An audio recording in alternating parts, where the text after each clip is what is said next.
Olá, sejam muito bem-vindos e bem-vindas ao Tem Base.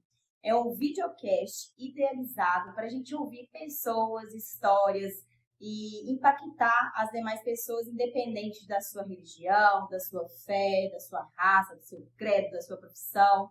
Eu sou Maíra Rocha e hoje estou aqui no nosso primeiro episódio do Tem Base. Gente, com muito carinho, com muito amizade, afeto, estou aqui do lado hoje da minha grande amiga para essa abertura oficial do Tem Base. O Tem Base quer trazer a história das pessoas, como eu falei, né? Por trás de cada pessoa existe uma história que muitas vezes as outras, as demais, não conhecem e não sabem. Então, hoje a gente tem a oportunidade de ouvir essa grande mulher. Eu fiz um resumo, mas é um pouco da sua trajetória. Com base que nós conversamos, eu fiz um apanhado, tá? Se eu estiver errada, me corrija, por favor. Estou aqui hoje com a minha grande amiga, convidada, que eu tenho um carinho muito especial, que é uma mulher que tem uma história que é marcada pela coragem, pela fé, pela capacidade de transformar desafios em propósito. A nossa convidada de hoje é a Edneuza Maria dos Reis, 58 anos, baiana de nascimento, caldas-novense por escolha, mãe de 3 filhos, avó de 3 netos e carrega consigo a história do grande amor da sua vida, seu esposo, cuja partida transformou profundamente a sua caminhada. Venceu o câncer e várias coisas aconteceram com ela nessa jornada, nessa caminhada. Ela hoje é pedagoga, psicopedagoga e neuropsicopedagoga.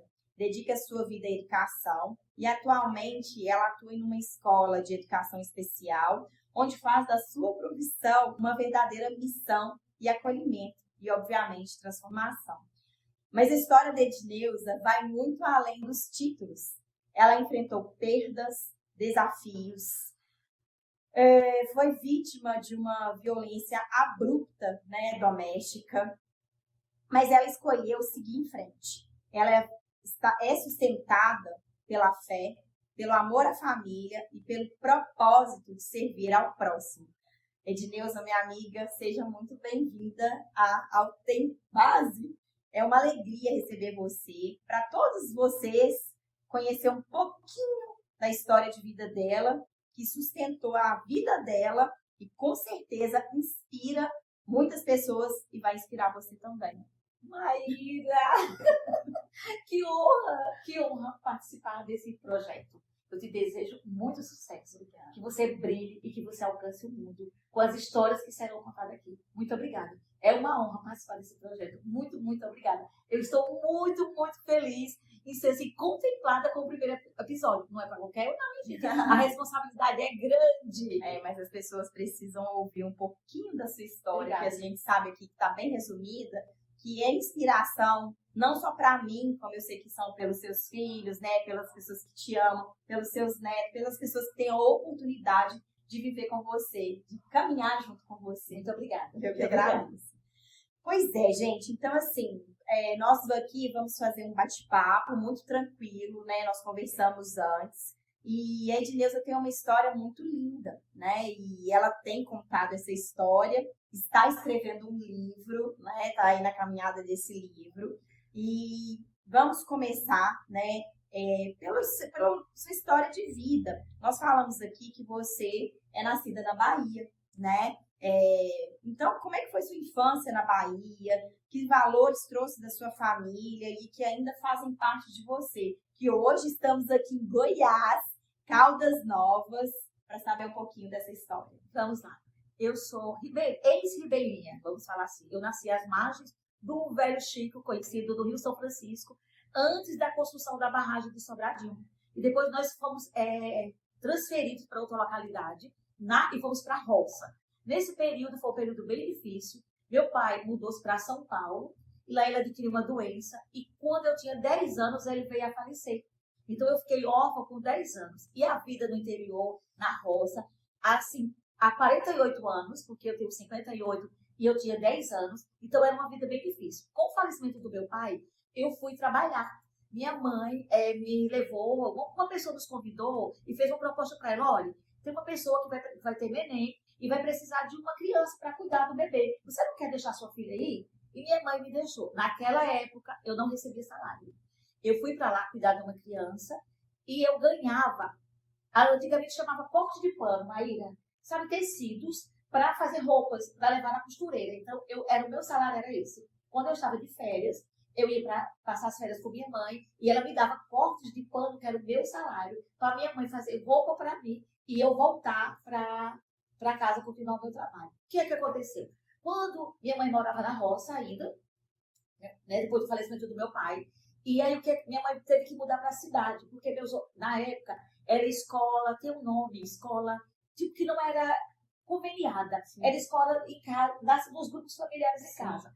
Então meus irmãos precisavam ir para o quarto série naquela época. A minha mãe mudou para a cidade de Sobradinho e foi com essa vida, ela disse, então agora você pode voltar para casa. Aí eu voltei para casa e aí continuei meus estudos. Nossa, Sobradinho, Bahia, interior da Bahia. Interior da Bahia, isso. E antes a outra cidade era qual? Era uma roça mesmo, que tem o nome de Brejo de Dentro. Para você ter uma ideia, a gente pegava água na rocha da pedra. Limpava assim a pedra, ela saía água e a gente limpava assim para pegar água. Então, assim, eu fiquei muito tempo em uma cidade chamada Casa Nova, que também é no interior da Bahia. E depois, e aí nas férias eu ia para o Brejo de Dentro. E aí quando meus irmãos, voltando aqui, né, quando meus irmãos ficaram um pouco maiores, que teve que ir para uma escola regular, a minha mãe mudou-se para Sobradinho e ela disse, agora você pode vir. E foi assim que eu continuei lá em Sobradinho. Nossa, muita luta, né? Muita história. Mas assim, eu não conto isso hoje com tristeza, não. Foi um aprendizado, entende? Passou. Sim. Passou. Sim. Né? Eu precisei viver aquilo ali. Sim. Faz parte mesmo. Isso. E assim, a gente sabe que não foi fácil, né? Esse período, óbvio, foi um aprendizado, né? Sua mãe sozinha cuidando dos filhos, né? Veio a adolescência. Me conta um pouco como é que foi a adolescência. A adolescência tem coisa boa também. Bom, então, lá em Sobradinho, continuando, lá em Sobradinho eu fui ser empregada doméstica. E eu, assim, eu não falo isso com tristeza. Foi lá que eu aprendi a pôr a mesa. Foi lá que eu aprendi a comer de gato e faca. E teve lições para a vida. Eu era assim, e estudava. Eu trabalhava de segunda a sexta. E nos finais de semana que eu ia para casa. E eu estudava à noite. E eu vou contar uma coisa que eu tenho muito orgulho de contar. Eu recebia meu salário. E eu ia de noite lá na minha mãe e falava, mãe, eu vim trazer o meu salário. E aí eu deixava o meu salário lá. E eu voltava para trabalhar. Então, assim, eu estudava à noite e trabalhava durante o dia. E como eu disse, eu não tenho vergonha de falar sobre isso. Isso aqui faz parte da minha história. Isso aqui é a minha história. E eu aprendi a comer de garfo e faca, eu aprendi, né, a fritar um ovo. E uma coisa que eu aprendi também é que eu falava assim, ó, quando eu crescer ou casar, porque o que acontece? Quando é empregado doméstico, você põe a mesa para os patrões e você come depois deles. E aí depois você tem que limpar a cozinha e eles vão dormir. Aí eu falava assim, ó, quando eu tiver minha casa, eu vou deixar a mesa, a pia cheia de louça. Eu vou deixar a pia cheia de louça. Eu não vou limpar a cozinha. Eu não vou limpar a cozinha. Hoje mudou, tá, gente? O que eu mais gosto é de uma pia limpa. Foi só um aprendizado, né? Lógico que eu vivi isso. Teve esse período, mas hoje, que toda mulher gosta de uma pia limpa. É verdade, é satisfatório. Nossa, muita história. Mas aconteceu algo aí nessa adolescência, né? Você foi mãe muito jovem. Sim, eu tive um namorado, quem nunca teve, aquele rapazinho lá na escola. Então eu tive um namorado, fui apaixonada por ele. E eu tive um filho com ele, meu primogênito, eu chamo ele de meu negão bonito, porque ele é bonito mesmo. Eu tive o Fabrício, né? Na época, há 40 anos atrás. Eu não recomendo mais isso para ninguém, fica aqui uma lição de vida. Naquela época, nordestina, o orgulho falou mais alto e eu não deixei ele assumir a criança, eu não deixei ele registrar, escondi dele, até que passou o tempo, né? E a gente melhora e a gente cresce. E graças a Deus, hoje essa relação está construída. Hoje ele, né, tem contato com o pai, ele conversa com o pai, ele faz parte do grupo da família, o pai sabe quem é ele sabe quem é o pai e tem uma boa convivência. Por que eu estou falando isso? Porque às vezes a gente tem mania de ficar com raiva e diz, eu não vou querer que crie. Não, gente, a gente tem que compartilhar assim. Porque você está tirando o direito, não é seu, é da criança. Que eu ia falar. Isso é importante. O direito não é nosso, por mais Isso. que situações não vão para frente entre homem e mulher, e que tem aquele fruto. E o fruto não pode ser responsável pela imaturidade ou, de fato, a relação não ter dado certo. Isso. Então, se eu encontrar uma pessoa que fala dessa... eu não quero, não, já tinha falado. Nós não estamos falando sobre você. Nós estamos falando sobre uma criança que vai sentir falta, sim, de uma presença paterna. E, além do mais, eu acrescento. É necessário. Eu acrescento. Que quando está aqui na barriga, não dá trabalho. Você carrega quando quer, como daí. Só que depois, quando nasce, vem fralda, vem remédio, vem educação e vem a vida. Não é fácil. Gente, nós somos mães, nós temos filhos, então a gente sabe, né, que os percalços, as adversidades, a luta, não é fácil. Mas assim, a gente sabe que, graças a Deus, passaram-se os anos, mas antes disso, como é que foi esse relacionamento seu? A gente sabe que a cultura do Brasil, ela é multidiversidade, somos plurais. Então, cada região tem um tipo de cultura, tem uma forma de ver a vida, né? Nessa época que você falou pra gente que não quis falar pra pessoa e tal, como é que foi esse relacionamento?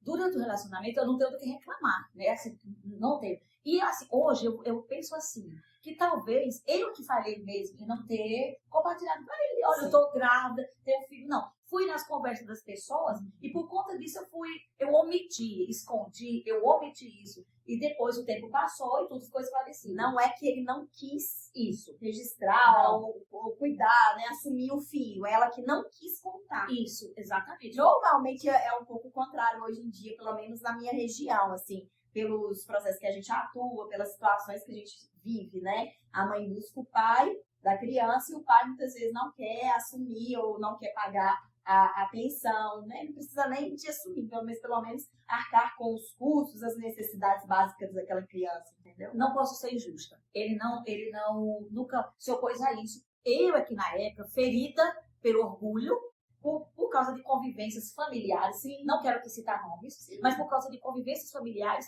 eu é que por orgulho omiti. Tanto é que hoje eu tenho uma boa relação com o pai dele e então esse problema é resolvido. Esse problema interno meu é resolvido. Como eu disse, na época, eu, por conversas externas e familiares, é que omiti. Cobria o menino para as pessoas não verem, olha que ignorância. Cobria a criança para as pessoas não verem, não disse para ele, tanto é que depois que a criança já tinha nascido, não lembro bem a idade, 1, 2, 3 anos, ele viu a criança, aceitou como filho e aí começou uma nova caminhada. Olha que bacana, gente, é bom a gente às vezes sair da nossa bolha, do nosso âmbito de convívio, para a gente ouvir e ver que existem outras histórias, outras vertentes, outros lados, sim, que normalmente, igual eu falei, acontece ao inverso. E nesse caso seu foi bem diferente do que nós, principalmente advogadas, vemos na luta diária, né? Sim, não posso ser injusta, né, com ele. Seria injustiça da minha parte colocar a culpa nele, onde na época quem foi ignorante fui eu. Pois é, muito legal. Teve assim, né, essa gravidez na adolescência, a gente sabe que cada época tem o seu percalço, né? Cada época vai ter sua diversidade. Como é que foi enfrentar isso? Foi assim, voltando um pouquinho aqui, eu continuei trabalhando como empregada doméstica. Estudava à noite, eu fazia ensino médio. Não deixou de estudar? Não deixei de estudar. Eu fazia ensino médio à noite. Inclusive, eu tive um princípio de aborto. Eu estava no ensino médio no 2º ano e passei mal. Minha professora, eu nunca esqueci, não sei se eu posso falar o nome dela. Pode. O nome dela é Olga, ela hoje mora em Recife. Toda a Olga que eu conheço é maravilhosa, né? Minha professora de física na época e matemática. Ela me levou para o hospital, lá em Sobradinho mesmo. E eu lembro, gente, assim, que eu coloquei a mão na barriga e orei. Eu orei para Deus, que eu queria criar meu filho, que ele não permitisse. E hoje, ele tem 40 anos. Graças a Deus. Olha só. E aí eu continuei trabalhando e continuei estudando. Eu terminei, concluí o ensino médio, que na verdade teve um ano de ensino médio e depois vai ser técnico. Sim. Porque naquela época, lá onde eu morava, só tinha 3 cursos: contabilidade, administração de empresa e magistério. E eu pensando assim, o caminho mais fácil de eu conseguir emprego é o quê? Magistério. Então, vamos ser professor. Então, foi por isso que eu fiz magistério. Às vezes, nessa época, assim, pelo que eu conheço da sua história, naquele momento você tinha essa visão que seria o caminho mais fácil. Isso. Mas hoje eu entendo e as pessoas também vão entender. Eu tenho certeza que elas vão compactuar com a minha ideia, que é um propósito de vida. Obrigada. E eu comecei no magistério eu comecei no magistério, na verdade, um pouquinho ainda antes. Quando eu estava no 7º ano, eu tive uma professora chamada Ednilson. E ela chamava todo mundo de Mariazinha e Zezinho. E, sem modéstia, ela me considerava uma boa aluna. E aí ela falava assim, Ednilson, eu vou arrumar uma sala para você, dar reforço para os meninos que têm dificuldade. E na mesma escola, hoje lá chama-se Círis, é uma escola, né, do ensino fundamental, Lá na Bahia, na Bahia de Sobradinho, do 6º ao 9º ano. Aí ela arrumou uma sala contra turno. Então ela pegava os alunos que tinham dificuldade e ela dizia, ela falava, Mariazinha, você vai dar reforço para os meninos à tarde. Então todos os dias eu ia dar reforço para os meus colegas no período da tarde. Aí quando era ia ter prova, principalmente, ela falava assim, vai dar reforço para os meninos. E aí veio o ensino médio, veio o ensino técnico, e aí foi assim um enveredamento para aula magistério. Que aí não é propósito de vida? Vocês não ouviram ainda o restante da história, calma. Obrigada. Pois é, mas nem sempre tudo foram flores, né? Até então você trouxe pra gente uma parte da sua história, e a gente está ainda na parte da adolescência, teve a gravidez da adolescência, não quis contar pro pai, ganhou o seu filho saudável, graças a Deus, não deixou de estudar, né? Muito pelo contrário, foi incentivada a ajudar os colegas, né? Mas aí veio uma parte que eu quero que você conte pra gente, porque eu sei que você é muito tranquila para falar, mas eu vou deixar você contar. Quando eu tive o meu filho, no interior, as pessoas falam assim, eu vou usar uma linguagem bem interior mesmo. As pessoas falam assim, a filha de fulano se perdeu. Naquela época falava assim, né? Perdeu por quê? Porque, na verdade falava assim, né? Tem um filho, era dito assim, a filha de fulano se perdeu, tá grávida. E aqui, por conta da ignorância, a gente se envolve para tentar arrumar a casa, para tentar arrumar a sua vida. Vamos falar assim, né? Eu tô sendo assim, bem transparente, me despindo. É isso que a gente precisa. Me despindo mesmo. E aí eu me envolvi com uma pessoa. E aí eu me envolvi com uma pessoa para as pessoas mudar esse roteiro. Ela se perdeu, mas agora ela se arrumou, né? Ela agora tá morando com uma pessoa, ele vai criar o filho dela, enfim. E aí eu conheci uma pessoa, fiquei casada com ele, morando junto com ele durante 4 anos. Mas tem a parte ruim e tem a parte boa. A parte ruim é que eu sou vítima de espancamento, né? Se você olhar o meu nariz, tem um pouquinho de um distúrbiozinho aqui, e foi ele que fez isso. Mas eu nunca escondi isso das minhas filhas. Meus filhos, eles sabem tudo sobre isso, porque eu falava assim, o relacionamento era comigo, não era com ele, não era dele com vocês. Então, eu tenho 2 filhas, e o que acontece? Eu agradeço a Deus pela vida dele hoje, eu agradeço a Deus pela vida dele. E eu aprendi que, quando eu falo daquela causa que me doía, que hoje ela não me dói mais, eu descobri que eu perdoei. Porque perdoar não é esquecer. Esquecer é amnésia, sim, mas é falar daquele assunto sem dor. Certo. Quando a gente fala daquele assunto sem dor, houve cura. Então, assim, não é que eu não esqueci, eu apanhei. Isso aqui meu ficava roxo. E eu mentia para as pessoas na rua. Eu caí do banheiro, eu levei um tombo, eu caí da escada, eu mentia para as pessoas, né? Então, assim, eu sofri uma vítima de espancamento por conta disso. Saí de casa com meus filhos. A mais nova tinha 6 meses. Eu peguei uma lata de leite ninho e um lençol, não sei se pode falar aqui, e um lençol, e fugi. Eu fugi naquele dia. Com 3 crianças. 2. Uma era férias, estava na minha mãe, e eu só estava com as 2 meninas em casa, certo? Então, e essas 2 filhas, né, suas filhas, hoje são filhas desse relacionamento. Desse relacionamento, isso. E eu fugi com minhas crianças, e Deus usou uma pessoa no meio do caminho, que me acolheu na casa dela, que me protegeu, que cuidou de mim, e depois, o tempo passou, eu fui morar sozinha na minha casa, continuei trabalhando lá na cidade de Sobradinho. Tinha medo? Tinha. Recebi promessa? Recebi muitas promessas, muitos bilhetes dizendo que estava arrependido. Mas naquele dia foi o dia do basta. Naquele dia eu saí. Sabe quando você sai assim, eu não sei se eu vou viver ou se eu vou morrer. Porque naquela época, Maíra não tinha Maria da Penha, não tinha medida protetiva. Não tinha ONG, não tinha ninguém, delegacia da mulher, principalmente no interior, não, né? Tinha mesmo, não tinha. Tinha que arrumar uma pessoa e botar na porta da casa. Sabe uma pessoa com ar? Tinha que botar uma pessoa lá na porta do tipo um capanga, jabu.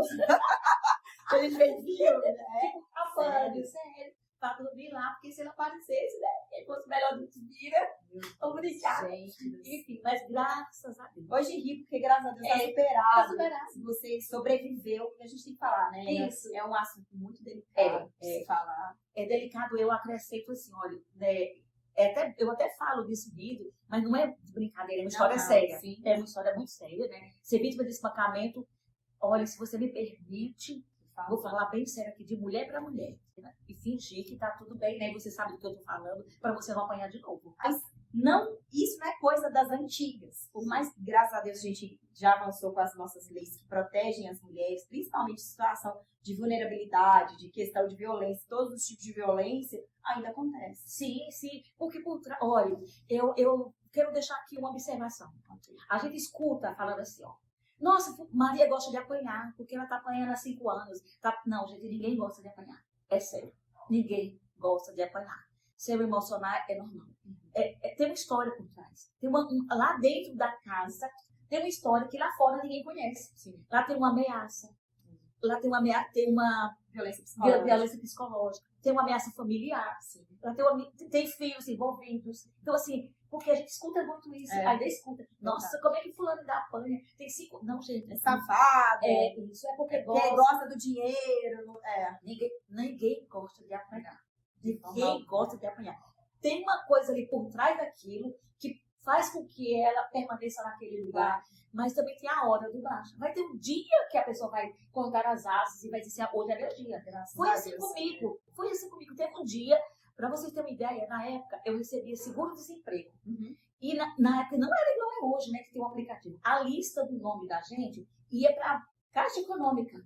E todo mundo ia saber o dia do seu pagamento lá. E ele ia para lá. Para saber que eu ia receber e para ver a data. Para estar presente no dia. Aí o que eu fazia? Eu ia outro dia. Eu ia deixava passar para poder não ir no dia, porque eu não sabia o que podia acontecer comigo.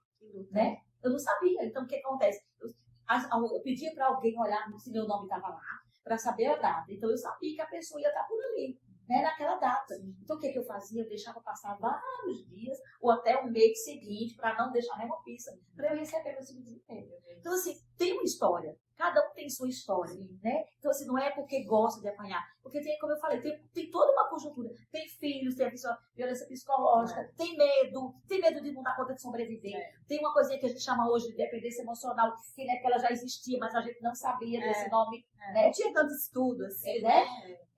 Enfim, é isso. Foram muitos anos? Foram 4 anos.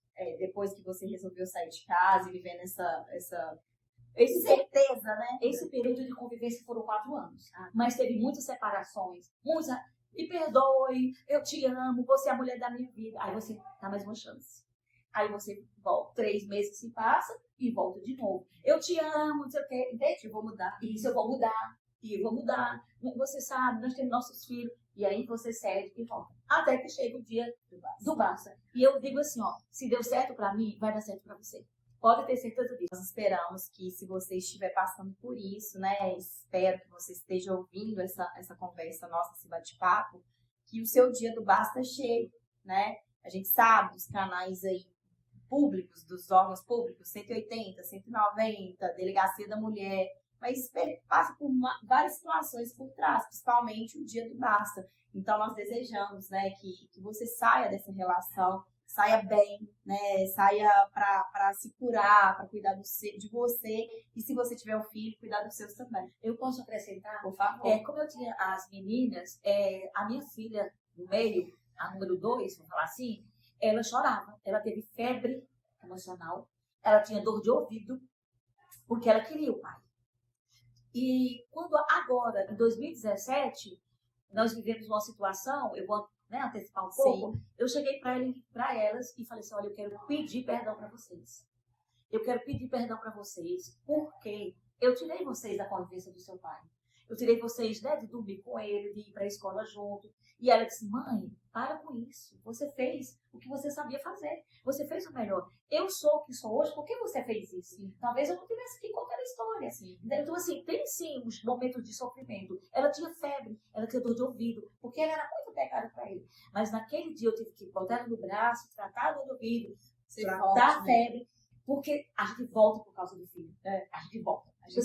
A gente volta, sabe? Não é fácil para uma mãe ver seu filho chorando e você diz assim, doente, eu vou de novo. E naquele dia eu tive que Passar, assim, tratar a febre, como eu falei aqui, tratar da dor de ouvido e seguir a vida. Tá? Então, assim, fica aqui o meu recado. Vai chegar a sua hora, vai chegar o seu dia. Deus vai conduzir, Deus vai abrir as portas e tudo vai dar certo. Como eu disse, se deu certo comigo, vai dar certo com você também. Sim. Pode ter certeza disso. Sim, com certeza. Eu disse no começo, não sei se eu expliquei melhor, que eu saí com uma lata de leite ninho e um lençol. Por quê? Eu pensava assim, se eu parar debaixo de uma ponte, era assim mesmo que eu pensava. Se eu parar debaixo do viaduto, eu ponho uma água na mamadeira, sacudo assim, igual comida para eles. E o lençol era para proteger do frio. Eu idealizei isso. Eu não tinha mais comida em casa. Mas no dia eu peguei uma lata de leite ninho e um lençol. Eu lembro do lençol. Ele era branco com umas flores azuis. E eu peguei, a minha intenção era essa. Lógico que foi melhor o conforto, nem precisei usar leite ninho, nem precisei usar esse lençol. Eu tive cama, tive coberta, tive quarto. Deus foi maravilhoso. Amém. Nossa, que situação. Não foi fácil não, né? Mas graças a Deus hoje, podendo aqui contar para essas queridas e para quem nos assiste, essa parte da sua história. Obrigada. E que hoje está tudo bem. Tá tudo bem. Tá tudo bem. Depois, né, que passou por isso, você continuou lá em Sobradinho, passou por essa situação. Conta pra gente como é que você veio parar aqui. Vamos lá. Em Goiás, em Caldas Novas. Quem não conhece Caldas Novas, venha conhecer, tá? Claro que eu vou fazer uma propagandinha aqui da minha cidade. Aqui tem umas águas quentes, deliciosas. Olha só, eu continuei em Sobradinho, sim. Já tinha concluído o magistério, então eu fui dar aula à noite. Gente, ela nunca parou de estudar. Não. E de buscar melhorar para ela, para os seus, olha só. Eu já tinha até concluído o magistério, então eu estava trabalhando já numa escola. Eu trabalhava no período noturno e continuei lá. Continuei trabalhando, continuei cuidando dos meus filhos, eram pequenos, eu continuei. E aí a vida seguiu. Quando foi em 1995, em 95 minha irmã disse, olha, eu tô indo... uma pessoa me convidou para ir para Caldas Novas. Você não quer ir? Aí eu disse, quero. Aí eu dividi os meninos, tá? A minha menina mais nova ficou com minha mãe, a minha menina do meio ficou com meu irmão e minha irmã, e o meu filho ficou com a família do pai dele. E aí eu vim embora para Caldas Novas. É tão interessante essa história. Nós viemos para Caldas Novas e foi tudo novidade. Hoje esse lugar não existe mais, ele é outra coisa. Na antiga rodoviária daqui, nós viemos e a gente ia para uma casa, para um setor aqui. Sim. Quando nós estávamos no ônibus, na janela apareceu uma pessoa. E pelo fato de eu ser sobrinha de uma pessoa lá de Sobradinho, ele disse assim, vocês aqui, sobrinha de Dona Reizinha, vou levar vocês para minha casa. Ó, e nos levou para a casa dele. Foi assim, providencial. E aí eu e minha irmã fomos para a casa dele.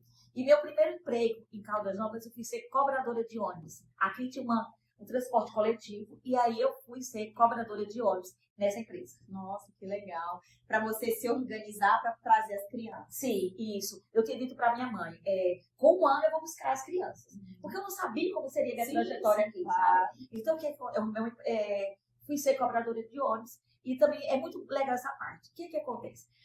No transporte coletivo, não sei se dá assim, eu estou falando de 95, o trabalho é por escala. Então, eu escala das 6 a meio-dia, do meio-dia às 18, das 18 à meia-noite, ou 18h30 à meia-noite e 30. Hoje, para motorista, deve ser parecido, porque não tem cobrador mais. Pelo menos lá em Contagem, nas Minas Gerais, não tem mais. Betim, Belo Horizonte, região metropolitana, não tem. Hoje aqui nem coletivo tem mais. Enfim. E aí, o que acontece? Eu louvo a Deus pelo meu gerente. O nome dele era Seu Toninho. Ele veio já a óbito, ele não existe mais. Mas o que acontece? Com a vida... Aí chegou o tempo de eu buscar as crianças. Sim. Aí foi minha irmã que trouxe as crianças. E aí eu precisava de sustentar uma casa. Então, aquele emprego de cobradora de ônibus não dava. Você ficou sozinha aqui. Fiquei sozinha aqui. Primeiro eu fiquei sozinha. Vamos abrir um parênteses. Eu fiquei sozinha. Minha irmã voltou. Sim. Minha irmã voltou e eu fiquei sozinha. Trabalhando como cobradora de ônibus. Chegou o tempo de trazer as crianças. E aí minha outra irmã, por problemas pessoais, disse, Deus, eu preciso ir para... Me acolhe, você pode vir. Então você aproveita e traz minhas crianças. Sim. Porque eu ia buscar as crianças. Então, facilitava a minha vida. Então ela veio e trouxe as crianças. Quando ela veio e trouxe as crianças, eu precisava aumentar a renda. Como cobrador de ônibus, não dava mais. Então o que acontece? É o meu emprego durante o dia. Então eu trabalhava das 8 às 17 horas numa loja. Eu louvo a Deus pela vida dessa pessoa também que me acolheu. E das 18 às 18h30 como cobradora de ônibus. Agradeço a Deus pela vida do Seu Toninho. O que ele fazia? Ele sempre me deixava na escala noturna. Ele me colocava de 18 a 18h30, de 18 à meia-noite, ou de 18h30 à meia-noite e 30, para não mexer no meu horário, para eu não perder o emprego do outro dia. Eu trabalhei 2 anos assim. Então, na loja, das 8 às 17, né? E aí eu pegava um mês de 18 a 18 à meia-noite, e no outro mês de 18h30 à meia-noite e 5. Sempre na escola noturna. Sempre na escola noturna. Foi assim que eu... Porque quando a gente chega numa cidade nova, a gente passa por essas coisas, até você se adaptar ao lugar. Sim, você tem que se organizar. Ficar mais uma mulher sozinha, né? Ficar conhecida, né? E foi assim. Nossa, maravilha. E me conta, assim, você, né, teve sua vida aqui, criando as crianças. Eu vou passar por uma parte muito importante, né? Eu sei que você viveu muita situação, mas a parte do história aí do Orkut. Vamos lá. Tem pessoas que não conheceu, mas a gente é da época do Orkut. A rede social, gente. Vamos lá. Nesse período, vou um pouquinho antes do Orkut. Vamos lá. Porque para chegar no Orkut eu preciso um pouquinho mais. E quando eu me separei, 1 ano e meio depois, eu conheci uma pessoa, lá ainda em Sobradinho, tá? Para eu trazer para a realidade do Orkut, eu preciso fazer um pouquinho desse apanhado, tá? Então, em 92, eu conheci uma pessoa. Agora, pensa comigo. Uma pessoa que era espancada, e aí você conhece um homem, que ele puxa a cadeira para você sentar, que ele abre a porta do carro para você entrar. Então, eu conheci uma pessoa que fez isso. Existe ainda? Existe, gente, ainda existe. Então, nesse período que eu saí da separação, que eu continuava trabalhando lá em Sobradinho, eu conheci uma pessoa, que foi, o nome dele é Elvio. Então, gentil. Então um homem cavalheiro. Isso. Hoje eu sei a história dele. Vamos ter que esconder uma arrumada da vida dele. Tá certo. Então, essa pessoa fazia isso. Então, eu estava saindo, vou dizer assim, da lama, né? Que não tinha sido amada, que não tinha sido respeitada, que não tinha sido acolhida. Encontra um homem que puxa a cadeira para você sentar no restaurante, que te leva nos melhores restaurantes, que te hospeda nos hotéis. Enfim, eu conheci essa pessoa e me apaixonei. Me apaixonei perdidamente por ele. Só que aí eu também vou fazer uma acréscimo aqui. É muito fácil, né? Eu lá na Bahia, ele de São Paulo. Então nós tivemos um relacionamento durante 2 anos. Agora à distância. E naquela época não tinha WhatsApp, naquela época não tinha... O que mais? Essa facilidade de rede social, apesar de ter o Orkut, não era... Foi antes. Nessa época não foi antes. Não tinha... Não. 92. Não tinha Orkut, não. Nessa época tinha orelhão e telegrama e carta. Então, na minha casa não tinha telefone fixo. Tinha telefone fixo da casa da vizinha. E ele levou o telefone fixo da casa da vizinha. Pra mim era uma alegria, gente. Quando a vizinha falava assim, olha, que telefone pra você, você corre. Quando o correio chegava com uma carta, gente, eu deitava na cama e ia ler aquela carta. Porque era muito gostoso. Era muito gostoso. Enfim. E aí eu vim embora em 95, né? Então, o que acontece? Ele nunca me pediu casamento, ele não disse que eu era amor da vida dele, ele não disse nada disso. E era cômodo, né, também pra ele. Eu tava lá, ele ia pra voltar pra São Paulo, eu ficava lá. Eu resolvi cuidar da minha vida, né? Eu rasteava. Por ele, rastei. Mas eu precisava de como é que fala? De uma segurança. Claro. E ele não falou isso pra mim. Hoje eu falo... Toda mulher precisa de uma segurança, gente. Assim, eu falo de relacionamento. Não é que a pessoa vai trazer a segurança, não vai acontecer nada, não. Mas você precisa se sentir amada, segura ali, protegida. É isso. E é disso que eu tô falando, de amada, né? Amada. De amada. Então, o que acontece? Quando a minha irmã fez um convite, me propôs ir pra Caldas Novas, eu vim. Tanto é que eu encontrei ele falou assim, por que Caldas Novas? Eu disse, porque minha irmã me chamou, eu vou. E eu esperava que ele dissesse, não vá, fique, eu tô aqui. Sim. Eu te quero, mas ele não disse, tá? Ele não disse. E aí, eu vim embora. Nem sem olhar pra trás de novo. Sim, vim embora.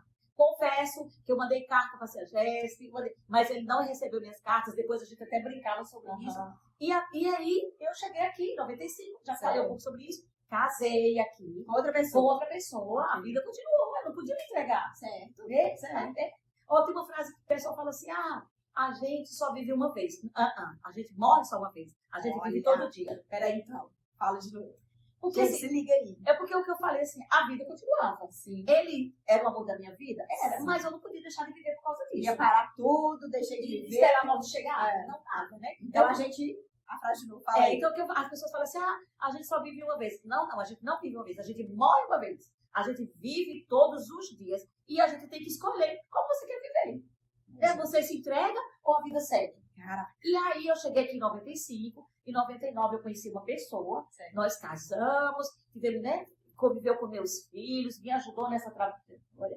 Deu certo até 2005. Por que eu digo deu certo? Porque a gente tem a falsa ilusão de falar assim, não deu certo? Deu, gente, deu certo. Porque terminou. Deu certo. As pessoas falam assim, nossa, você casou e não deu certo? Deu certo. De 99 a 2005 deu certo. Né? Deu certo tanto que durou esse tempo todo. Né? Porque as pessoas têm essa mania, vou chamar assim, né? Acho uma palavra agora, de falar assim, nossa, você casou, viveu 30 anos, não deu certo. Deu certo 30 anos. Deu certo 6 meses. Deu certo 1 ano. O importante é que deu certo aquele período. E a partir daquele dia, a vida que segue. Deu mais, é isso. Né? Pronto. Enfim, aí quando foi em 2005 nós nos separamos, né? Eu e essa pessoa. E aí eu trabalhava já aqui numa escola. Aí agora eu já tinha saído formado no magistério, já tinha feito o curso, mas o curso de magistério. Isso, curso técnico. Aí eu já estava aqui, eu já tinha saído de cobradora de ônibus, eu já tinha saído da loja e já tinha conseguido uma escola. Olha, eu já exercer sua profissão. Isso. Aí eu fui para uma escola, né, trabalhar numa escola. Certo. E nessa escola, fiz muitas amizades, graças a Deus, e veio o Orkut, naquela época do MSN. Certo. Aí veio o Orkut e eu achei ele no Orkut. O moço da carta. O moço da carta. O moço lá de São Paulo. 14 anos depois. Olha! 14 anos depois, eu já tinha me separado. Eu me separei em 2005. Certo. Quando foi em 2007, eu estava numa escola. E naquela época, a nossa rede social era o Orkut. Eu mandei uma mensagem para ele. Em 92, de 93 a 95, eu conheci o Elvio. Em Petrolina, Juazeiro e Sobradinho. Ele disse, sou eu, manda seu telefone. Meu coração saiu pelo amor. Todo mundo conhecia minha história. Imaginava? Não imaginava. Não imaginava. Todo mundo conhecia minha história. Que eu fui apaixonada por um Elvio e tal. Todo mundo conhecia. Naquela, não sei se daí assim, era ramal. Minha sala tem ainda, né? Tinha a secretária da escola. O que acontece? Como eu trabalhava no departamento de matrículas, eu não tinha férias em julho, por causa de pagamento dos pais, novas matrículas, enfim. Ficava só eu e essa secretária. Sim. E ela passou... Eu mandei o telefone para ela e ela passou o ramal para mim, né, assim. Aí ela disse, aguenta o coração, era ele. Todo mundo sabia. Era ele. Aí nós começamos a conversar, isso era julho. Que legal. 14 anos depois, aí nós começamos a conversar e vou abrir um parênteses aqui. No começo da nossa relação, lá de 93 a 95, eu queria saber sobre ele. Aí ele cantava uma música assim pra mim. Pra quem saber meu nome, saber do meu passado. Depois vocês pesquisam essa música, que o final vai falando que terminou como foi a minha relação com ele no final. É muito incrível. Essa música fala do final, que você é um desconhecido, e depois fala de que você foi seu amor preferido. É muito da hora essa música. Que legal. E aí e aí era ele, nós passamos a conversar. E aí, enfim, vamos dizer assim, ainda ficamos namorando pelo MSN, que não tinha... Era muito legal. Era aquele Nokia, sabe aquele Nokia pesadão? Era aquele Nokia. E aí nós começamos, nós ficamos namorando pelo MSN. E aí, me conta como é que foi esse reencontro, presencialmente. Aí continuamos a conversar, né, quando foi. E aí, o que acontece? Como eu já estava em Caldas Novas aqui, me sentindo segura, meu habitat estabelecida, eu convidei para ele vir.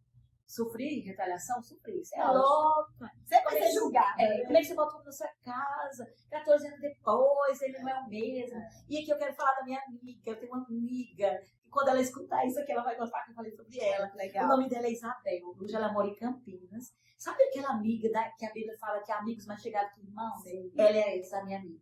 Ela é minha amiga, assim. Eu costumo dizer assim também. Olha, amigo, você não precisa estar com ele todo dia. Você sabe que ele é. É verdade. Você sabe que ele existe. A gente sabe Você disso. não precisa falar com ele todo dia. Inclusive, quando a gente bota ele em casa todo dia, a gente briga. Dá certo não. Dá certo não, né? Então, ela é minha amiga. E aí ela trabalha na escola. Eu fiz, amiga, não se preocupe. Quando você sair da escola às 17 horas, nós vamos embora para Brasília buscar ele. Olha, a amiga pegou você e foi lá. Foi, amiga. Ela falou, aconteceu muita coisa. O carro dela foi o pneu. Indo buscar. Isso. Ela foi com o namorado dela na época. E o carro dela furou o pneu. Nós trocamos, ela falava assim, amiga, você vai conhecer ele quando você chegar lá? Eu disse, claro que eu vou. A data precisa, 13 de agosto de 2007. Olha, gente, vai ouvir. E aí eu fui buscar em Brasília, ele estava com uma calça verde, verde, exército que fala, né? Não aquela, sabe assim? Sim. E aí eu via ele, foi o dia mais feliz da minha vida. Aí nós viemos para casa, né? Como eu disse, lógico que eu fui julgada, que ele no aeroporto de Brasília, viemos para casa. Um momento assim, você contou pra gente no início que, né, dessa história, que não estava acostumada a ser bem tratada por homens, né? Sim. E você reencontrar ele, né? Desde quando foi lá no aeroporto e buscou. Conta pra gente como é que foi. Ele era do mesmo jeito. Pra você ter uma ideia, lembra que eu trabalhava na escola? Ele ia me buscar lá na escola. Gracinha, gente. Assim como foi comigo, foi com ele. Uhum. Quando ele veio pra ficar. Ele não veio pra voltar. Olha. Ele veio pra ficar. Ele também veio decidido. Veio decidido. Olha. Ele veio decidido. Não era só falar Não. assim, Não. Eu vou dizer assim, sabe por que eu acho que deu certo? Porque não era mais uma aventura. Sim. Lá em 93 era uma aventura. Sim. Eu não entendi assim. Imaturidade, né? Isso, eu não entendi assim. Certo. Mas hoje eu sei que naquele período era uma aventura. Então ele veio, também já tinha passado pelas suas lutas, assim, né? Suas histórias. Suas histórias. Então ele veio consciente disso. Então, até ele se estabelecer aqui, ele também passou por esse período aí de adaptação. Okay. Então, quem trabalhava era eu. Eu vou contar uma coisa que eu fazia. Que hoje, se fosse hoje, eu não faria mais, mas eu fazia. Eu colocava dinheiro na carteira dele. Para ele não passar a vergonha de estar no lugar e as pessoas falarem assim, ela que sustenta. Você acredita que eu fazia isso? Acredito. Eu fazia isso. Porque eu queria honrá-lo. Ele não tinha trabalho ainda e não era rico. Era apenas um homem, um ser humano. Entende? Sim. Então, se até ele se adaptar aqui, eu fazia isso, sabe? Fazia isso. E agora, hoje não. Inclusive, quando ele veio a falecer, ó, me falando aqui, eles pagavam lá, tinha meu problema, porque era nosso. Né? Não tinha mais, mas naquela vida, medo do preconceito. E por já ter sido assim, você botar a mão nessa casa, julgada, né? Então, quando a renda dele acabou, e ele não tinha trabalho ainda, quem sustentava a casa era ele. Mas só que ele era o mesmo. Olha, ele fazia almoço, ele limpava a casa pra mim. Sabe, companheiro? Parceria. Parceria. Ele era Não parceria. ficava jogando as Não, coisas na sua cara. não, nunca, imagina. Nunca. Até que ele restabeleceu, ele até adquiriu uma nova profissão. Olha, e por conta disso, eu também tive uma nova profissão. Ele, como aqui tem muito o ramo da temporada, ele se enveredou por esse lado. Ele era muito forte. Isso, e ele foi descobrindo. Ele foi se descobrindo aqui mesmo, em Caldas Novas. E tanto é que depois ele se tornou corretor de imóveis. Olha. Ele se tornou corretor de imóveis. Até o dia que ele disse assim, amor, sai da escola, vem trabalhar comigo, tira seu crédito também. Eu também saí da escola, tirei o crédito, montamos um escritório. Olha. Isso, nós nos reconstruímos juntos. Que bacana. Assim. Parceria mesmo. Isso. E esse também, eu acrescento dizendo que ele passou a ter uma identidade. Aquele aventureiro já não existia mais. Ele agora tinha um lugar. A responsabilidade como provedor da família, como seu esposo. Isso. Sim. E acolheu meus filhos como ninguém, sabe? Até porque os meus filhos também conheciam ele de ouvir falar. Porque todo mundo se fala com help. Então, assim, e ele continuava sendo daquele mesmo jeito, eu vou dizer pra vocês. Ele é o amor da minha vida. Graças vou ter outros amores, claro, né? Eu não tô morta. Por favor. Assim, o que esse relacionamento representa pra você? Por tudo que você passou antes, né? Pelo que você passou durante esse período que veio aqui para Caldas Novas, né? Já tinha um contato com ele. E até essa fase que eu já vou pedir para você contar, que infelizmente, né, aconteceu. Vamos dizer assim, eu aprendi assim, eu poderia ter, eu não queria falar uma palavra, mas eu vou tentar encontrar uma aqui para colocar no lugar. Pode ficar em paz. Eu poderia ter me enveredado para outro caminho, certo? Pela infância, por tudo que você pela adolescência, pelo espancamento. Eu podia ter dito assim, não quero mais saber de ninguém, homem nenhum presta, tem muita gente boa assim, né? Sim. Tem muita gente boa, né? Então achar que não ia mais viver um grande amor, viver uma relação saudável. Né? Então, eu me permiti, eu vou dizer assim que eu me permiti abrir a minha vida de novo, abrir o meu coração de novo e aceitar. E mesmo, como eu falei, eu não levei em conta aquele Elvio que não me pediu para. Eu não levei em conta isso. Ficou amargurada daquilo, né? Não. Quando eu mandava aquelas cartas que eu mandava para ele, lá na CEAGESP, eu queria saber se ele estava vivo. Porque amar não é pegar a pessoa para si. Amar é soltar também. Amar é deixar o outro ir. Você demonstra que ama, não é quando você prende. Você demonstra que ama é quando você solta. Você quer ele, mas você deixa ele embora. Assim. Então, o que acontece? Quando eu mandava aquelas cartas, Eu queria saber se ele estava pelo menos vivo. Nenhuma carta era pedindo ele voltar. Sim. Nenhuma carta era dizendo, eu queria só saber como você estava, mandar notícias. Se preocupava com Eu ele. queria saber se ele estava vivo. E quando é verdadeiro, o que acontece? Isso, o próprio universo, Deus, né? Se encarrega de trazer Isso, a pessoa por um querer, né? As situações da vida. Volta. E foi isso. Então, assim, eu me permiti viver aquele... Teve os desafios? Teve o julgamento, teve até a necessidade financeira mesmo. Ele era chegando na cidade no início, mas a gente tinha a gente sabia, ele sabia. Ele falava assim pra mim, ó, ei, Baiana, você foi a que eu mais amei e fui fiel. É o perigo, falar sobre isso aqui. É o perigo. Ele falou assim, ei, Baiana, você foi a que eu mais amei e fui fiel. Meu Deus, ela não escuta. Mas a verdade, o que a gente pode fazer, as pessoas sabem, principalmente quem conhece sua história, né? Obrigada, mas eu vivi uma bela história. Que bacana, viu? E assim, perder quem a gente ama não é fácil, né? Principalmente perder quando a pessoa falece. Né? Às vezes a gente perde grandes amores, como você falou, quando a gente ama, a gente deixa ir, né? Não era pra ser, tá tudo bem. Mas infelizmente, no seu caso, foi uma fatalidade. Assim, eu também aprendi, que a gente aprende todo dia, né? É assim, quando a gente separa, é uma opção nossa. Sim. Eu não quero mais viver com aquela pessoa. Decisão. Decisão. Ela dói, porque todo corpo de laços tem uma ruptura e tem dor. Sangra mesmo. Não é porque separou que não vai chorar, vai adoecer, né? É a ruptura. Toda separação tem um transtorno. Agora, imagina que você não quer. Quando a gente quer, a gente está esperando. Quando a gente quer, a gente sofre, claro. Porque não é porque você não. É porque você sabe que não é legal mais viver naquela relação. E a gente sofre. Agora, imagine quando não é você, é Deus que tira de você.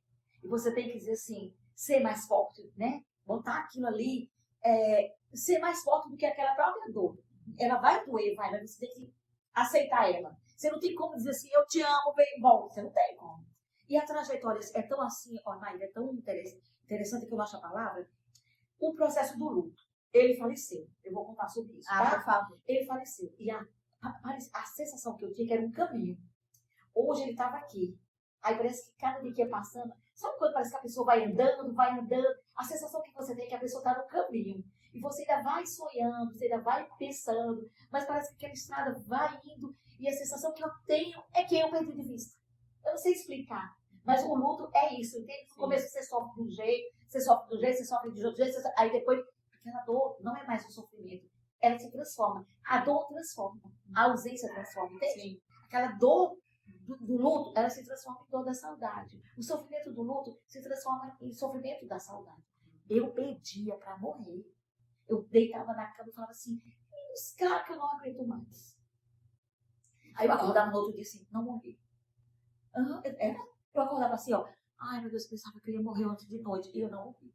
Acredita? De tanta dor. De tanta dor, né? Hoje, tanto é que eu falo assim, contando as coisas com mais leveza, com alegria, pegador, enfim, não é fácil. Nós ficamos, né? Ele chegou aqui em 2007 e veio a óbito em 2019. Ele se engasgou com osso de frango. Ele se engasgou, aquele ossinho do peito, assim, sabe? E tem assim, não sei explicar o nome daquilo ali. A gente estava num parque de diversão aqui em Caldas Novas, pedimos uma porção de frango a passarinho, uma porção de batata frita, e ele disse, amor, eu me engasguei.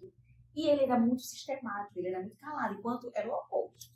Eu falo muito e ele não falava nada. Sim. Ele falou assim, me engasguei. Eu disse, não, amor, não foi. Eu pensava que ele tinha sido frango, porque ele é muito frito, eu pensava que tinha machucado ele. Enfim, fomos para o hospital. Chegando lá, a pressão dele estava 24/10. Todo mundo ficou preocupado com a pressão. O diabetes estava 596. Todo mundo ficou preocupado com o diabetes. Esqueceu o osso, né? Idas e vindas, fazendo um breve resumo. Ele ficou bem difícil, bem doente. Foi transferido para o Hospital das Clínicas em Goiânia.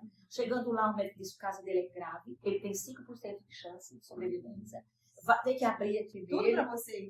Tudo Sim. Tem que abrir aqui nele, tem que abrir o método de cabeça e pescoço. Quando examinou ele, disse, olha, é grave, mas não pode abrir hoje. Não tem como a gente fazer uma cirurgia nele. Ninguém vai pegar.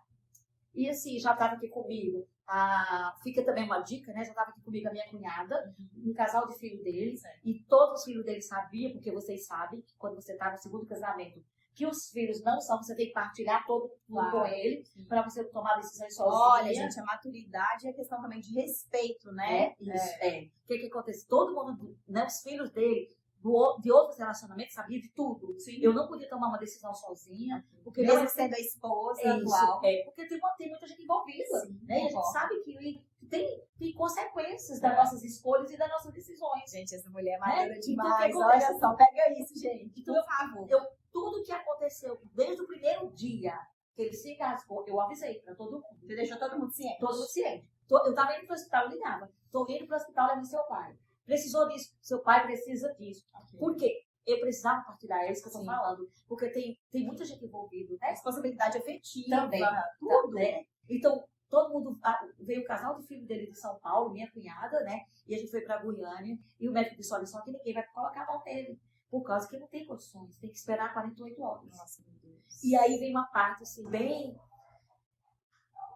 eu aprendi a lidar com ele. Quando foi na noite na madrugada do falecimento, vou abrir um parênteses aqui. Teve um dia que eu cheguei na UTI e eu coloquei a mão na perna dele assim, e eu falei assim, pernão.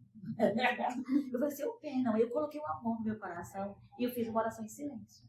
Eu disse, Senhor, que ele teve uma parada cardíaca, que ficou em 16 minutos, ele estava numa UTI, né, todo amarrado, todo entubado. E a médica disse assim, olha, pode falar com ele, que ele escuta. Eu fui no ouvido dele, falei que eu amava, que estava todo mundo orando por ele e tal. Passado esse momento, eu botei a mão na perna dele assim, eu falei assim, perdão. E eu fiz uma oração em silêncio. Eu disse, Senhor, se eu fosse pedir da minha vontade, eu ia pedir para o Senhor deixar ele aqui. Mas o Senhor sabe o que é bom para mim e para ele, principalmente para ele. Eu fiz uma oração de entrega. Eu ouvi de pessoas falar assim, como você foi corajosa? Com certeza. Sabe? E eu não olhei alto, porque eu não sabia como hoje eu não tenho mais nem problema em falar sobre esse assunto. Sabedoria, né? Mas naquele dia eu não olhei alto, porque eu não sabia como as pessoas iam entender a minha oração. Sim, sabe? Claro. Hoje eu falo dela tranquilamente, mas naquele dia eu orei assim. Se fosse da minha vontade, eu ia pedir para o Senhor deixar ele aqui. Mas o Senhor sabe o que é melhor para ele e sabe o que é melhor para mim. Faz a tua vontade na minha vida e na vida dele. E fomos embora para casa. Teve um momento... Aqui é só um resumo, sabe? Um resumo do resumo mesmo. Que foram 15 dias. Sim. Internação. Como se fosse uma eternidade. Isso, né? E quando foi de noite, eu chorei muito, muito, muito, muito. Os filhos dele visitaram ele e disse, olha, já ouviu falar da melhora da morte? Já. Aí teve a melhora da morte, ele também teve a melhora da morte.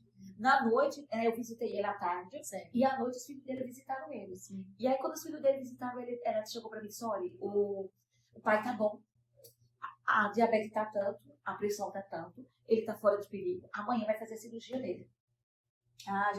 Já ia fazer a cirurgia nele no domingo. Nós fomos para casa, nós estávamos em Goiânia, feliz da vida. A gente começou a brincar sobre ele, falar sobre ele. Fomos no supermercado, fizemos compra e fomos para casa. Fiz janta, dei janta para todo mundo e deitamos. E eu deitei no colchão. Quando foi 4 horas da manhã, eu acordei com meu coração acelerado. Pum, pum, pum, pum, pum. Eu sentei na cama assim, assustada. Eu disse, meu Deus, você vai morrer, o que vai ser da minha vida? Meu Deus, não faz isso comigo. Então, e fiquei ali acordada. Eu estava na casa de um amigo meu. É um amigo do coração, aquele amigo do coração mesmo, que me deu a chave da casa. Ele disse, você só vai entregar essa chave de volta quando o Elba estiver alta. Pode ficar aqui o tempo que você precisa. Sim. E eu acordei, fiquei quietinha ali naquela casa. Fiquei quieta ali, tá? Quando o dia amanheceu, meu cunhado estava sentado no sofá. Eu olhei para ele, disse, olha, você tá aí? Enfim. E aí eu fui, a menina dele disse, olha, vamos comprar pão, o pai vai fazer a cirurgia às 7 horas da manhã. Porque o médico disse assim, ó, 7 horas da manhã, nós vamos entrar em centro cirúrgico com ele. Sim. Vocês não vão entrar, mas eu vou deixar vocês verem ele passar. Sim. Então vocês vêm pra cá. Aí eu fui comprar o pão. Quando eu cheguei, tinha a ligação do meu celular. Aí eu disse, liga pro hospital. Aí ele disse, olha. Aí meu cunhado ligou. E aí a lágrima escorreu. Sabe que hora ele entrou em parada cardíaca? Na hora que eu acordei. 4 horas da manhã. Aí a médica da UTI disse, olha, 4 horas da manhã, ele entrou em parada cardíaca. Lógico, o óbito vai dar 7h30 no final. Mas ficaram reanimando. E eu costumo dizer assim, ele foi lá e falou assim, amor, eu te amo, mas eu tô indo embora. Eu tenho certeza que foi isso que ele fez fazer lá naquele dia. Ele disse, amor, eu te amo, mas eu tô indo embora. Ele foi lá me avisar, porque foi 4 horas da manhã, quando ele entrou em parada cardíaca. E aí fica aqui também uma alerta, né? que assim, não há estatística sobre engasgamento. Né? Não há. Não. Se você me permite, eu abordo esse assunto. A gente aborda mais de criança, né? É. Assim, é mais como hoje, pela internet, mas... Não há estatística de AVC, de infarto, de acidente. Não há estatística. Ainda mais um homem adulto, né? A moça da UTI falou assim, eu acho, era agosto, era 18 de agosto. A moça da UTI falou assim, Dona Edneuza, seu marido é a segunda pessoa que morre esse mês aqui. Engasgado. Engasgamento? Sim, o osso de frango. Uma semana atrás tinha morrido um médico. Então, duas pessoas, um médico, ela sentou comigo para me dar, sabe o formulário do óbito? Ela disse assim, seu marido é a segunda pessoa. Eu estou falando do Hospital das Clínicas de Goiânia. Ela disse, seu marido é a segunda pessoa. Gigante, né? Isso. Que morre. Ela disse, olha, perdemos um médico semana passada. Ele comeu uma coxinha e tinha filepinhas de frango dentro da coxinha. E aí ele ficou na UTI e tudo aconteceu mesmo. Então, assim, porque não há estatística, né, Maíra? Não há estatística. A estatística sobre não é falado, falado, não é falado.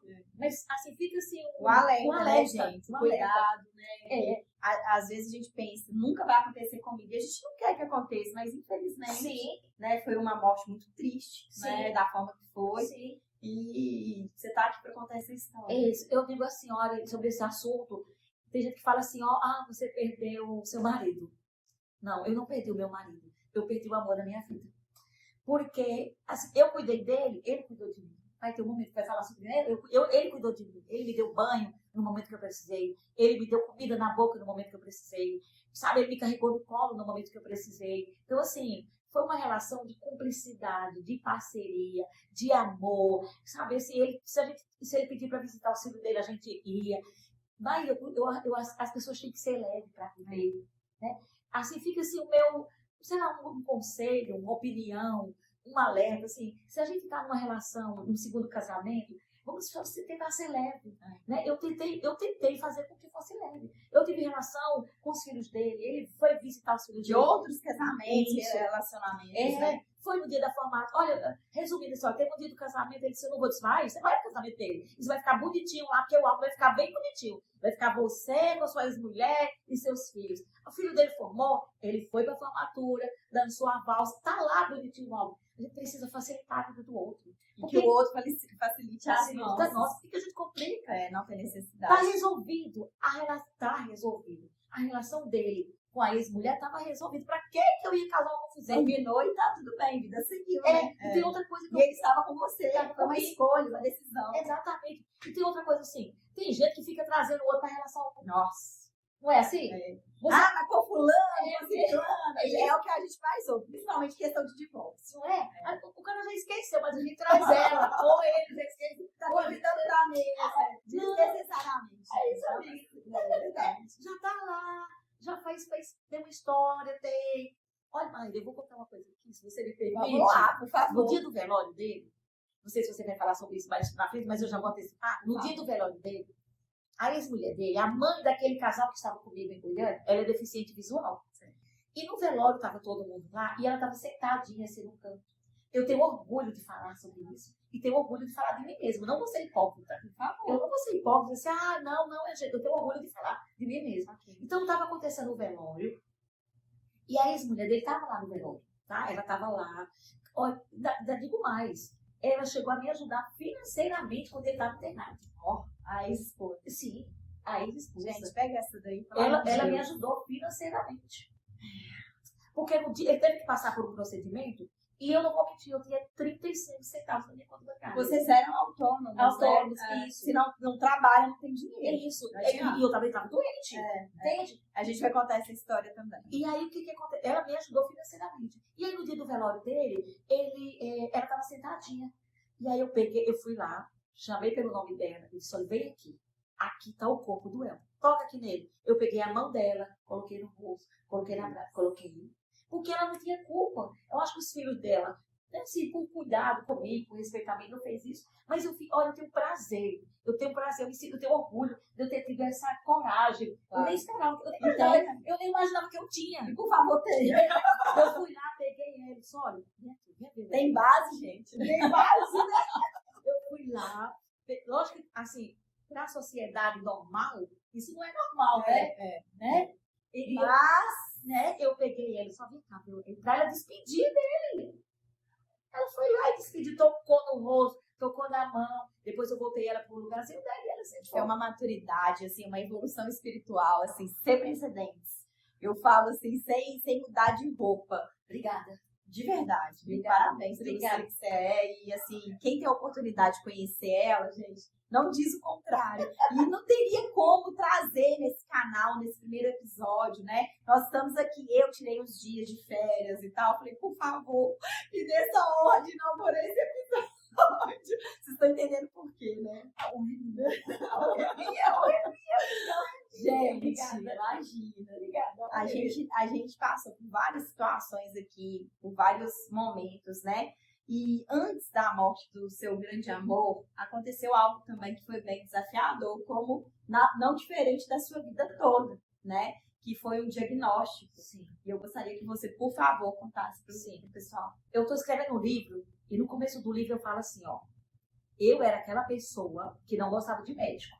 Sim. Eu começo o livro falando sobre isso. Certo. Vou deixar aqui uma... Como é que a gente fala?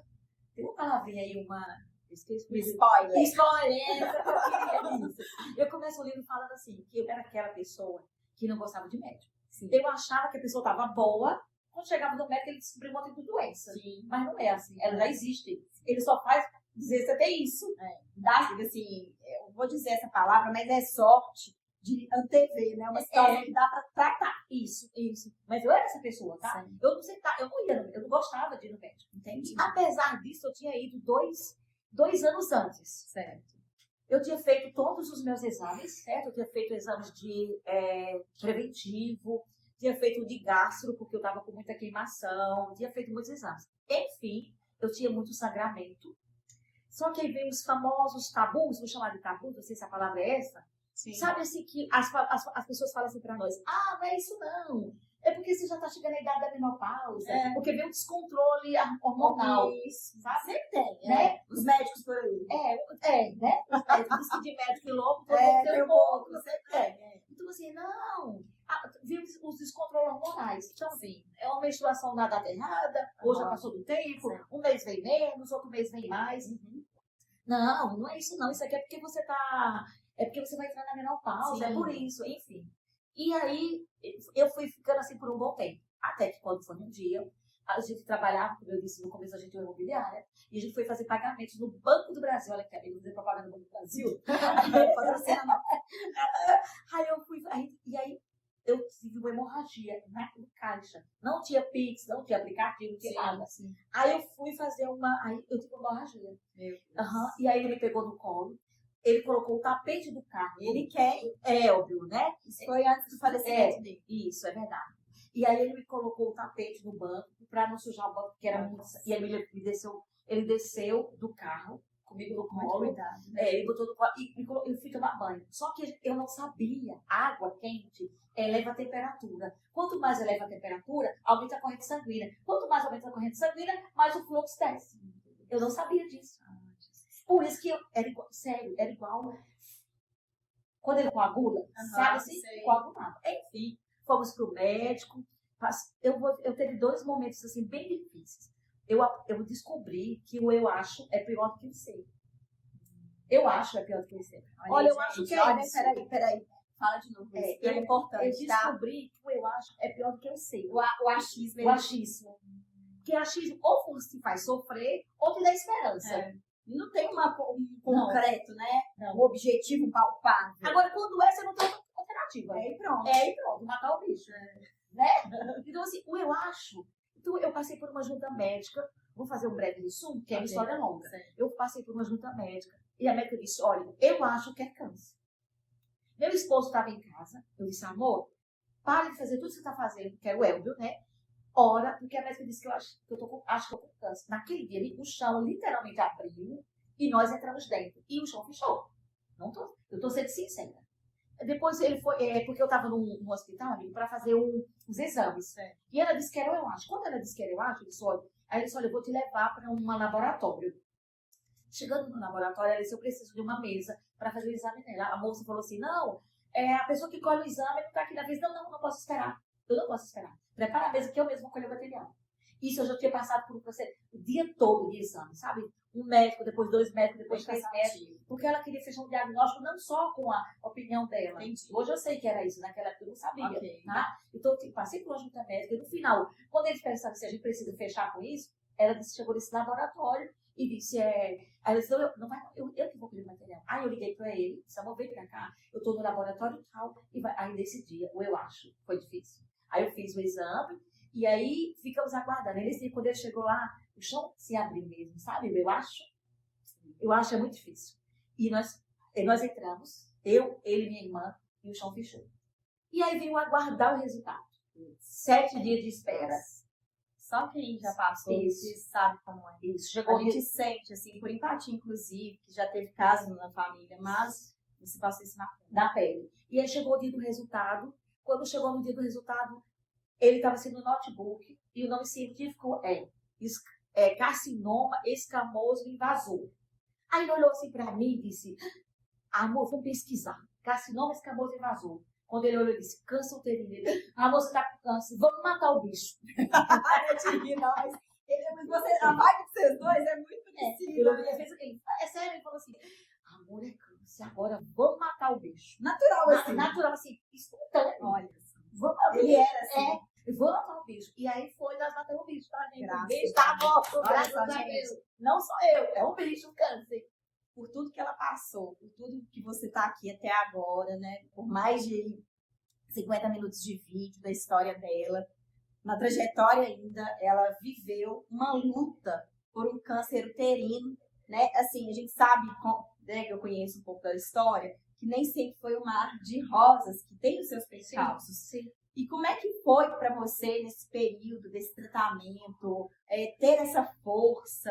Você, assim, positiva a gente percebe que você sempre foi, né? Por tudo que você já passou. Mas nesse momento quando você descobriu o câncer, né? Para matar o bicho, como é que era a Edneuza antes e depois? E essa força, né? Porque eu imagino que veio uma força, assim, absurda.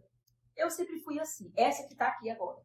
Eu sempre fui assim, de brincar, eu sempre fui Alta leve, astral. eu sempre fui desse jeito aqui, certo? Vou dizer, fora da casinha. Sim. Esses dias eu ouvi uma Gente, ela é muito positiva, vocês não têm noção. Esse dia eu ouvi uma frase. Ela é muito massa. É Ariano Suassuna? É isso aí. Ele falou assim, ó, Baiano, inclusive. ele falou assim, ó, eu gosto muito de loucos, que eu me identifico com eles. Eu sou essa aqui, sabe? Eu sou essa aqui. Enfim, e aí quando veio, eu costumo dizer assim, ó, apesar de eu ser assim, tem sim a Edneuza antes e a Edneuza depois.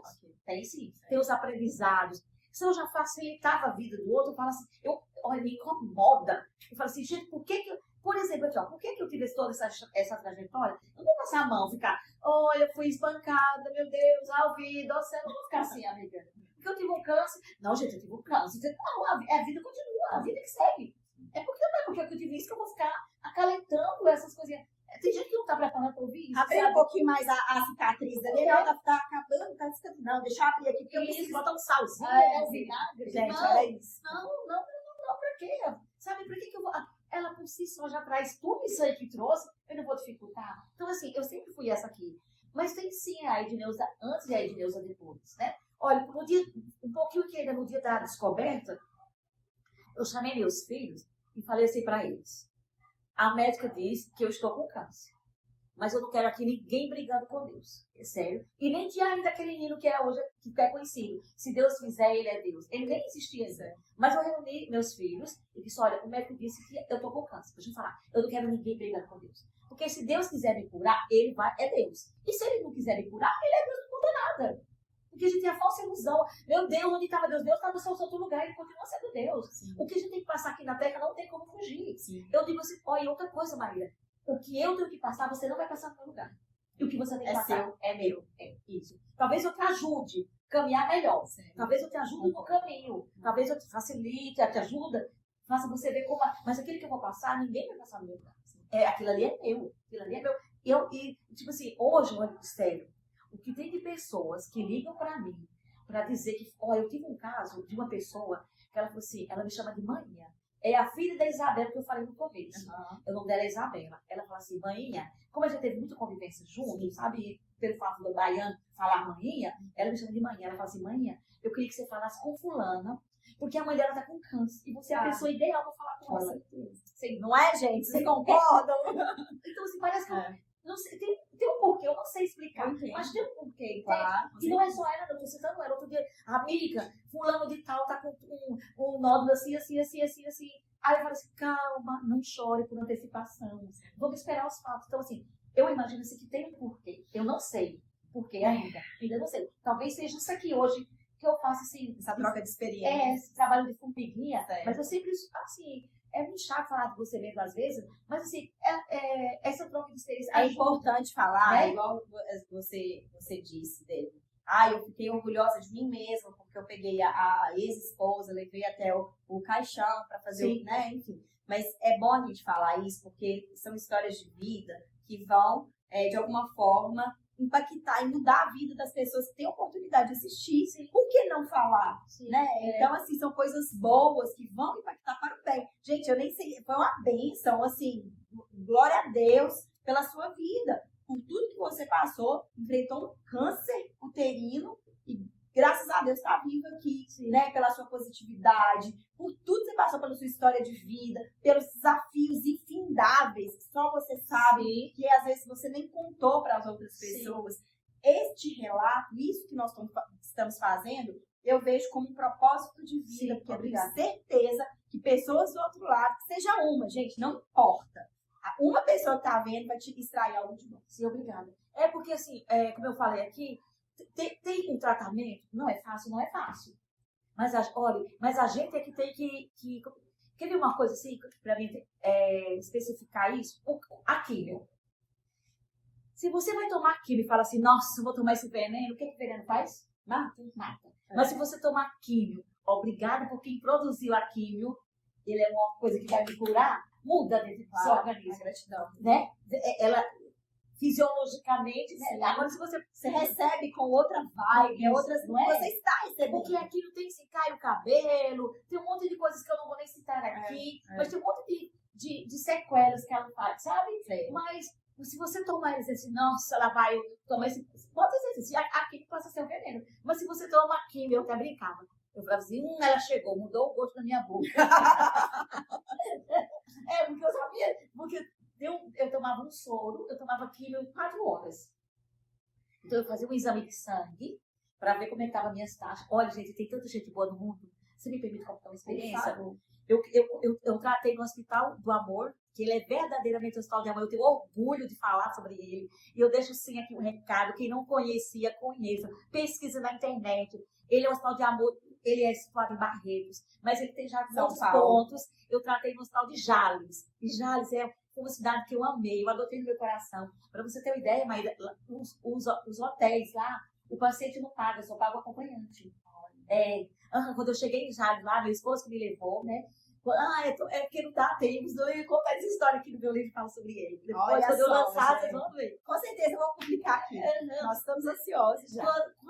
Eu conto a trajetória. Quando eu cheguei no hospital, não tinha casa de apoio naquela época, certo? Meu marido rodou 40 mil quilômetros, né? Comigo, idas e voltas. E lá em Jales, né, perto de Santa Fé do Sul, perto de Fernandópolis, os hotéis, o paciente não paga. Ele só fala assim, já sei, vai para o hospital, então faz o seu check-in lá, só quem paga é o acompanhante. Todos os hotéis. Facilita, né? Muito. Lá é uma cidade muito acolhedora. Então, quando eu cheguei lá, mas o que eu quero contar é quando eu cheguei lá, que coloca um crachazinho assim, ó, seja bem-vindo. Naquele dia, o bicho tem um peso, amiga. Ele pensa. E você fala assim, não quero, quem disse que eu quero ficar aqui não é minha casa, aqui não é meu horário, né? Como seja bem-vindo. Só que depois, ele é o hospital do amor. Por isso que eu queria falar sobre isso. Ele é o que cura. Depois, ele é o hospital o que cura. Não foi só o tratamento, foi o amor. Gente, é muito... A equipe é diferenciada. É diferenciada. O hospital de amor, o que cura ali os pacientes.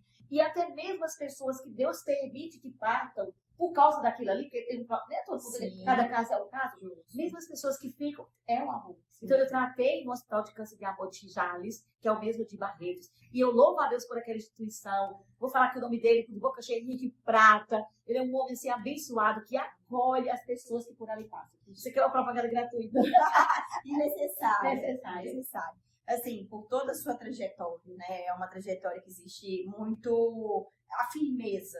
Mas o que mais salta os olhos, que a gente vê, percebe, desde o princípio dessa conversa, desse bate-papo até então, é a sua fé.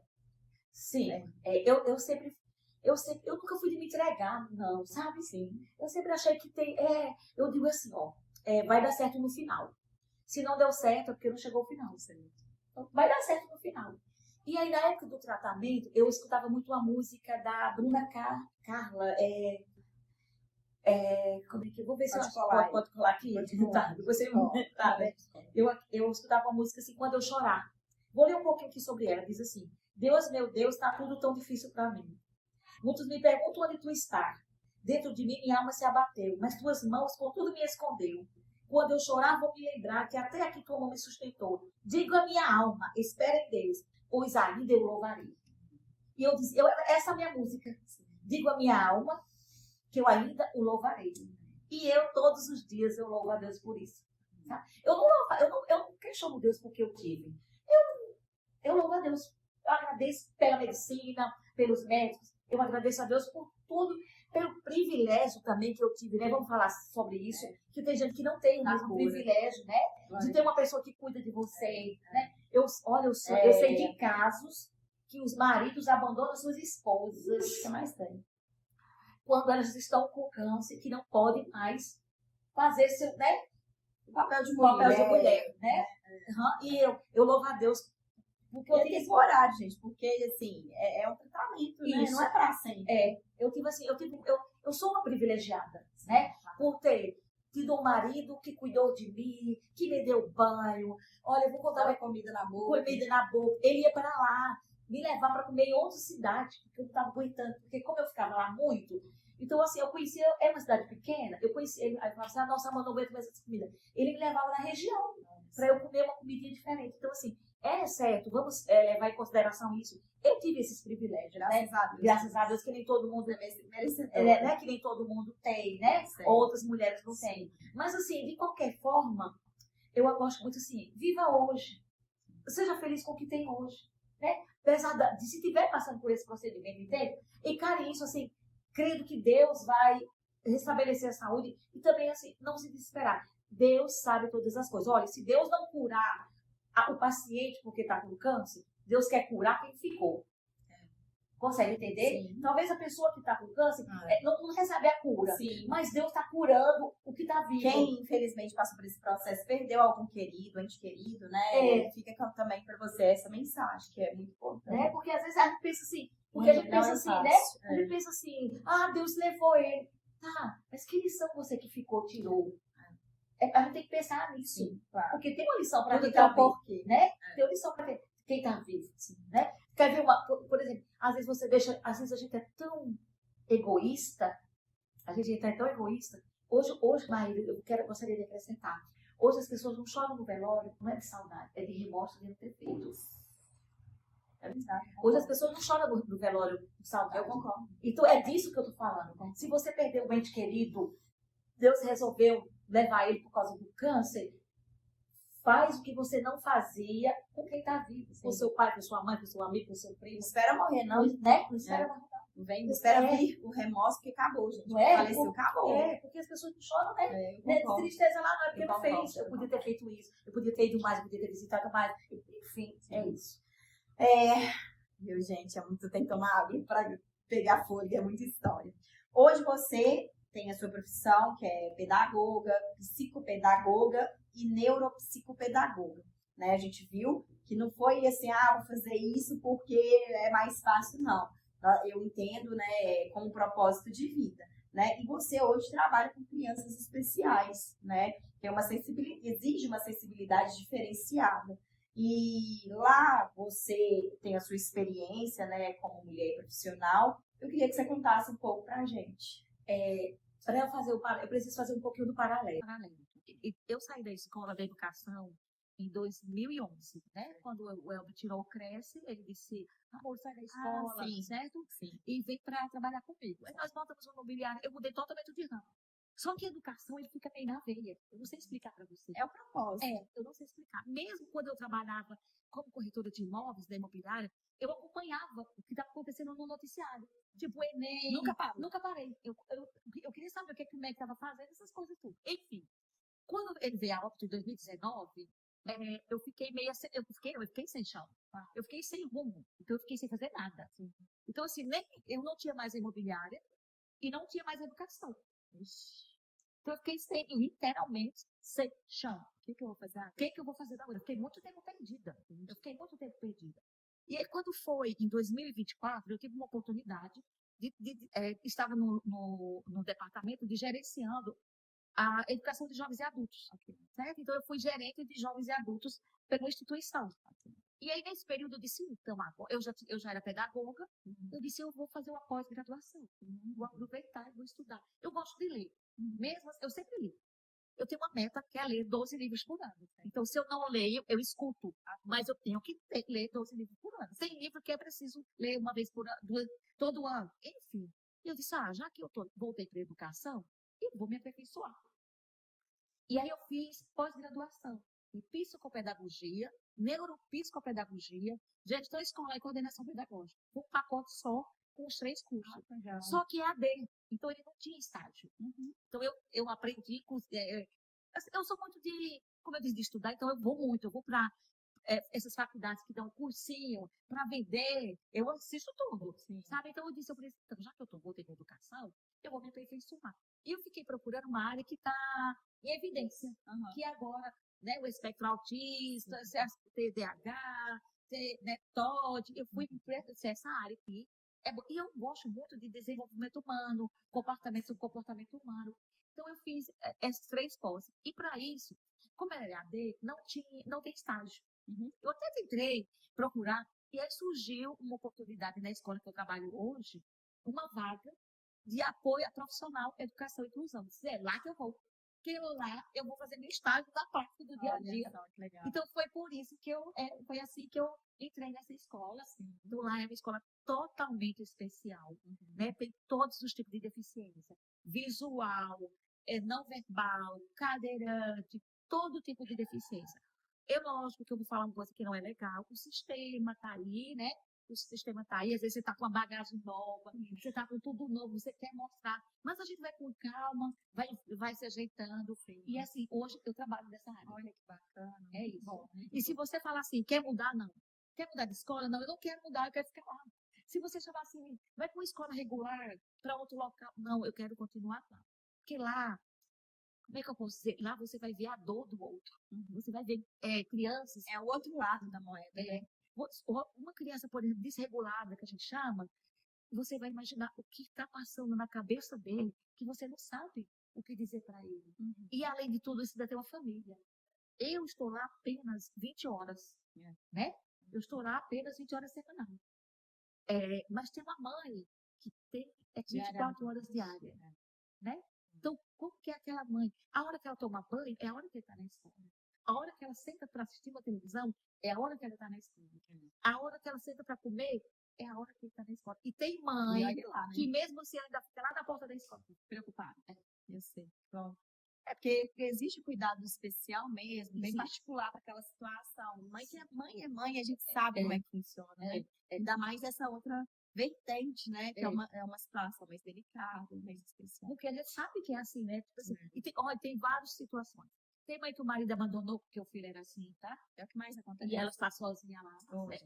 Tem. É muito triste, porque eu não sei, existe isso desde que o mundo é mundo, a evolução chegou.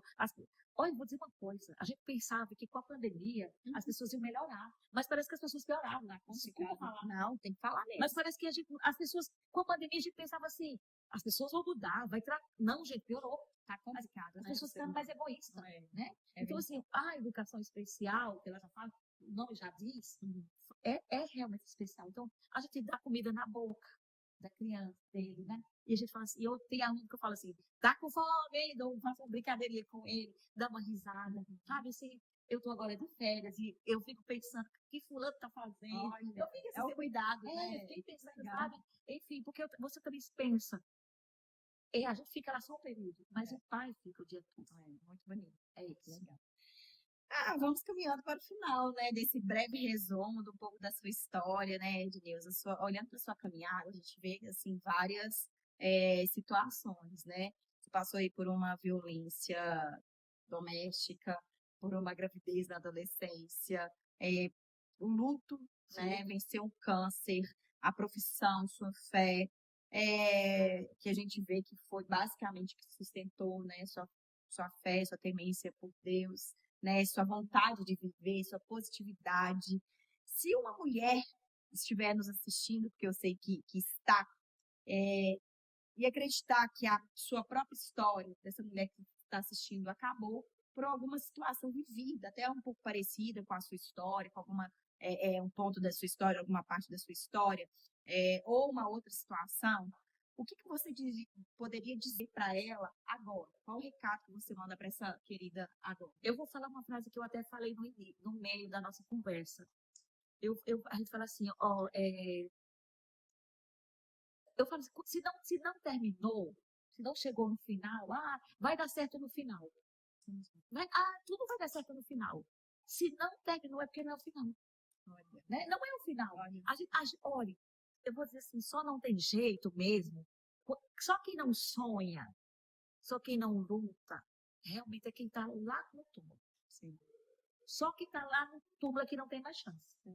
Só quem está lá. Mas nós que ainda estamos na terra aqui, que a gente, sei lá, se você não tem um problema de audição, mas você tem um problema de audição, mas a visão tá boa. Se tem um problema de visão, mas tem audição boa. Né? Olha, sabe, esse dia eu estava falando com minha irmã. Eu falei assim para ela estava me relatando uma situação, eu falei assim para ela, calma, é só um período.